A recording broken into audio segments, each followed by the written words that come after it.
Hello friends, तो कैसे हैं आप लोग। आज हम लोग बात करने जा रहे हैं एब्रिएशन वर्ड्स। मैंने कुछ एब्रिएशन वर्ड्स पार्ट 1 में ही बताए हैं, ये उसका पार्ट 2 है। इसमें हम लोग आज बात करेंगे पीपीएम क्या है, टीएलवी का फुल फॉर्म, एसडब्ल्यूपी और सीपीआर। तो चलिए शुरू करते हैं। पहला है हमारा पीपीएम। पीपीएम का फुल फॉर्म है पार्ट्स पर मिलियन। इसको हम लोग कुछ इस तरह से डिफिनेट करेंगे, मिलियन के अनुसार इसको भागों में बांटा गया है। यह एक यूनिट है, इकाई है। यह बताता है कि इसकी मात्रा क्या है, मतलब कि इसकी यूनिट को इंडिकेट करता है ये।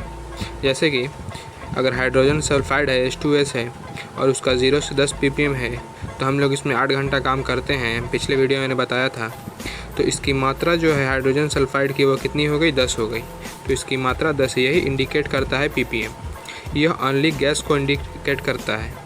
अगर कहीं पे ppm अगर है, उस ppm से जुड़ा हुआ कोई भी वर्ड्स है, तो वह सिर्फ ओनली गैस को ही इंडिकेट करेगा।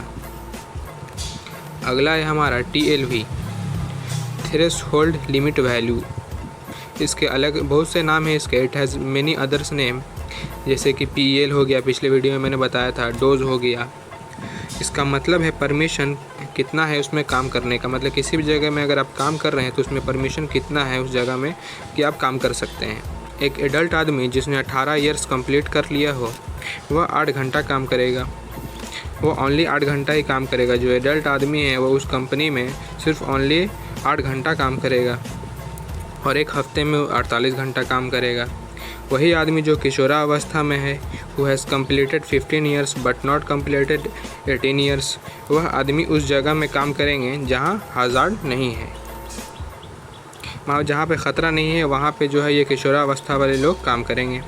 यह किशोरावस्था वाले 4.5 घंटा ही काम करेंगे, इससे ज़्यादा उन लोग नहीं करेंगे। 7 बजे शाम से 6 बजे सुबह तक एडल्ट आदमी ही काम करेंगे, किशोरावस्था वाले नहीं करेंगे। अब अगला है हमारा SWP, सेफ वर्क प्रोसीजर, मतलब कि काम करने का सुरक्षित तरीका क्या है।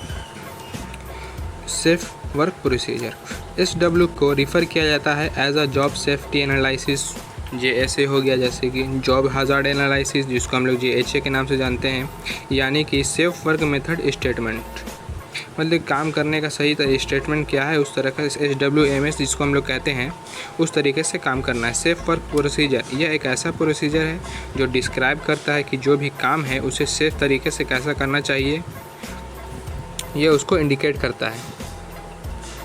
तो समझ में आ गया होगा आपको SWP क्या है। अब चलिए आगे बढ़ते हैं। अगला है हमारा CPR। CPR बहुत से जगह में यूज़ किया जाता है, आपने देखा होगा अक्सर हॉस्पिटल में इसका यूज़ किया जाता है ज़्यादातर। अगर किसी को सांस लेने में दिक्कत हो रही है, प्रॉब्लम हो रहा है, तो उस जगह में CPR हम लोग देते हैं। तो चलिए इसके बारे में आज हम लोग जानते हैं। CPR का फुल फॉर्म है कार्डियोपुल्मोनरी रेसुसिटेशंस। कार्डियो का मतलब हो गया हार्ट, पल्मोनरी का मतलब हो गया लंग्स, और रिससिटेशंस का मतलब हो गया रिवाइव, बचाना। CPR बराबर हम लोग कह सकते हैं reviving the heart and lungs, मतलब कि CPR का मतलब यह होता है कि हार्ट और लंग्स को पुनर्जीवित करना, मतलब हार्ट और जब आपका रुक गया है तो ये उसको पुनर्जीवित करने का काम करता है CPR is a technique use in an emergency. CPR एक टेक्निक है जो इमरजेंसी में यूज़ की जाती है। When a person's heart has stopped beating and their breathing has stopped, जब किसी पर्सन का हार्ट ब्लॉक हो जाता है, रुक जाता है, काम नहीं करता है, यानी कि उसकी हार्ट बीट रुक गई और उसे सांस लेने में तकलीफ़ हो रही है, तो उस टाइम में उसे CPR देना बहुत ही ज़रूरी होता है। यह एक इमरजेंसी टेक्निक है।